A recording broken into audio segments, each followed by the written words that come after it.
kasih Anda masih bersama kami di program Sehat Itu Murah dan saya masih ditemani oleh Dr. Handrawan Nadesul. Dr. Hans, tadi dokter sudah cerita banyak ya tentang gaya hidup kita, tentang makanan, tentang tubuh yang dibutuhkan bergerak dan kemudian orang Indonesia yang ternyata jarang check up juga. Sekarang kita lihat loh dok, anak-anak muda, masih muda umur 40 tahun udah sakit. Sakit jantung segala macam gitu dok. Nah, kesalahan terbesar orang Indonesia dari sisi pola makan itu seperti apa dok? Ya, jadi sebetulnya susahnya anak muda sekarang 40 tahun itu dari kecil tentu meja makan rumah ibunya itu sudah menggambarkan bahwa yang dimakan salah. Saya harus katakan bahwa semua penyakit apapun termasuk kanker itu nomor satu penyebabnya yang kita makan salah. Jadi kita makan tidak sesuai dengan kodrat satu, ya artinya komposisi yang kita sebut balance diet, menu seimbang. Menu seimbang saya sudah katakan di awal tadi 60% karbohidrat. Mau pilih nasi, sagu, jagung, kentang, ubi harus 60%.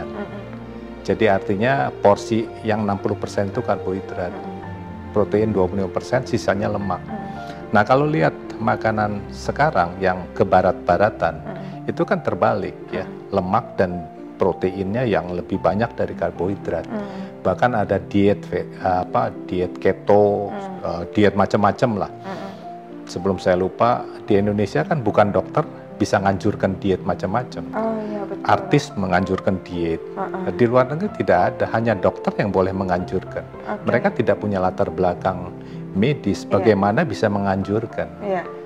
Nah, yang jadi korban pun banyak. Di sini alternatif bukan dokter bisa memberikan obat. Di dunia barat, Anda bukan profesi dokter, Anda menganjurkan sebaiknya minum apa. Itu ada hukumnya. Hanya menganjurkan saja ada hukum, apalagi mengobati. Nah itu satu hal. Di Indonesia bebas banget ya dok. Nah kembali soal makanan, bahwa makanan orang muda angkatan 40 tahunan sekarang, anak milenial gitu ya dok. Dan konon rumah sakit jantung harapan kita, pasiennya umur 40. Ketika usia produktif mereka sudah serangan jantung, sudah stroke. Kenapa? Ketika umur 10 tahun, gaya makannya itu udah salah. Itu pengaruh dari barat kali dok ya. Betul. Mereka menganggap makanan sana kebarat-baratan lebih mana anak sekarang bisa suka sayur asem lodeh kan nggak suka, nggak kenal makanan itu. Makanan itu makanan orang tua mereka. Nah itu kenapa sebabnya sekarang semakin usia muda semakin banyak angka serangan jantung dan stroke. Karena satu, dari umur 10 tahun mereka sudah meja makannya makanan yang tidak sesuai dengan kodrat. Sebetulnya penyakit yang ada sekarang itu bawaannya itu dari kecil sebetulnya dok ya. Saya harus katakan bahwa orang yang terserang jantung hari ini itu 20-30 tahun yang lalu sudah mulai prosesnya. Bukan proses 1 bulan, 1 tahun, 2 tahun, puluhan tahun. Tapi dibiarkan. Pembiaran ini karena mereka tidak tahu. Jadi tidak harus orang yang berkecukupan, orang kaya raya, orang gedongan, tapi rakyat jelata pun kalau gaya makannya seperti itu, dia akan kena juga serangan jantung. Konsumsi garam berlebihan menaikkan tekanan darah misalnya. Nah, itu siapa yang tahu? Orang Indonesia suka makanan yang asin-asin. Betul. Saya waktu di puskesmas itu mengamati, kok orang dari kampung, dari desa banyak yang darah tinggi. Ternyata konsumsinya ikan asin. Mohon maaf, karena mereka hanya mampu makan ikan asin. Kalau saja pemerintah memberitahu, jangan terlalu banyak ikan asin, jangan terlalu banyak asin. Mereka mungkin tidak harus kena hipertensi. Saya suka tuh dok. Iya sekali-sekali. Sekali-sekali boleh ya dok. Kalau terus jangan masalah. Apalagi di kota kan jarang tuh dok. Biasanya ketemu makanan restoran sampai bosen kan. Tiba-tiba kangen dengan makanan kampung, ketemunya ikan asin gitu dok. Sebetulnya makanan kampung yang menyehatkan kan banyak. Karedok misalnya, lotek, gado-gado. Ya, tapi itu kan ini dok. Buat mereka yang belum sakit mungkin bisa melakukan itu, tapi kemudian ya saya sekarang ini udah kadung sakit, Nah, terus gimana dok? Ya, sudah kadung sakit kan tadi saya katakan bisa mengendalikan dan hidup berdampingan secara damai dengan penyakit, mengendalikan penyakit itu dengan obat, gaya hidup dan diet ya. Jadi orang yang dengan asam urat dia diet asam uratnya terkendali. Orang dengan kencing manis kendalikan dengan karbohidrat terkendali. Orang dengan hipertensi kendalikan dengan garam, kurangi garam terkendali. Ya, tapi kalau udah terlanjur sakit kan akhirnya tidak lagi menjadi murah dok, menjadi mahal jadinya. Iya, kalau terkendali berarti artinya tidak harus komplikasi. Yang mahal itu kalau komplikasi jadi kritis toh. Ya syukur-syukur mereka jangan sampai sakit. Maka itu konsepnya dari awal. Sehat itu murah. Ibu rumah tangga di Indonesia diberikan penyuluhan sehat itu murah. Tapi kalau sudah komplikasi, sudah masuk rumah sakit? Nah itu yang sekarang itu tragisnya. Iya. Penghasilan yang kita kumpulkan dari gaji, ya, yang itu berpuluh tahun dikumpulkan, ya dok. Atau gaji yang kita dapat sekarang tidak bisa mengejar ongkos berobat. Saking mahalnya ya dok. Karena setiap tahun kenaikan ongkos berobat itu nggak terkejar oleh kenaikan gaji, jadi selalu tidak sesuai.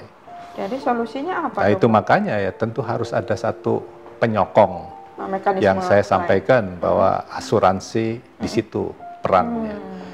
Jadi saya melihat asuransi itu seperti ban serep. Kita lupa bahwa mobil kita punya ban serep kalau kita aman-aman saja. Begitu malam hari di tengah hutan bannya bocor, ya ban serep ini menjadi sangat berharga. Ya sekarang apalagi sekarang sudah ada BPJS juga ya dok. Meskipun core. Ya. Tapi tetap asuransi komersil mungkin tetap dibutuhkan ya dok, untuk top up mungkin. Tentu itu juga banyak. Mungkin yang paling penting disadari sekarang bahwa tubuh kita ini sangat berharga dan kalau sakit satu bagian saja itu mahalnya minta ampun.